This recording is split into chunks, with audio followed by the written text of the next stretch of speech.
2 ثانیه 1 ثانیه. خدا بابت خسته نباشید دلور. جاویدن ایران، پاینده ایران. شیر پدر، نان مادر.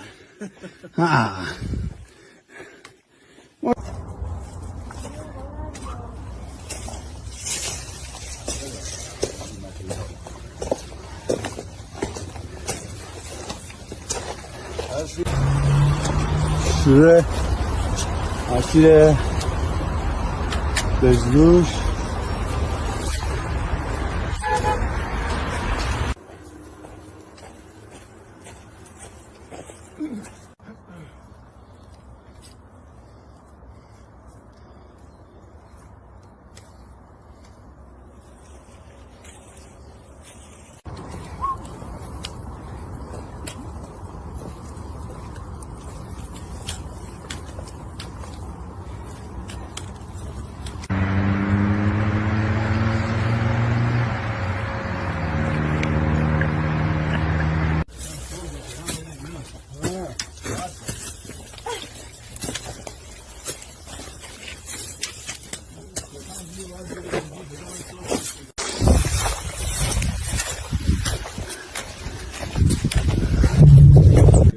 آموزیا بچه‌ریم علی آقا عمو سینا و همراه دوستان آقا مازیار، معین خانوم، آقا سینا، عباس جان.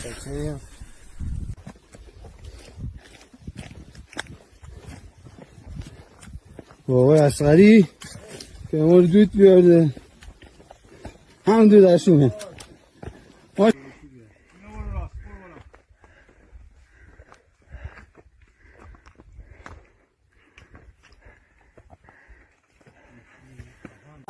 پشت سرم اصلا بدم معینو بیاد پشت سرم بگیرمش.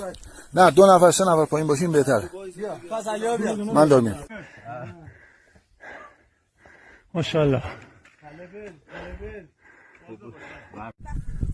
عراض قله ورسسر به اتفاق دوستان. مرسی دوستان، مرسی.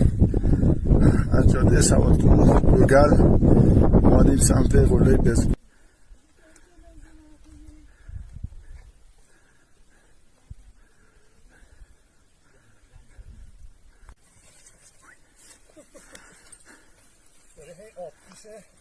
شلتر میشه نسبت به صبح. باطلاق میشه باطلاق. ماشاءالله بچه‌ها.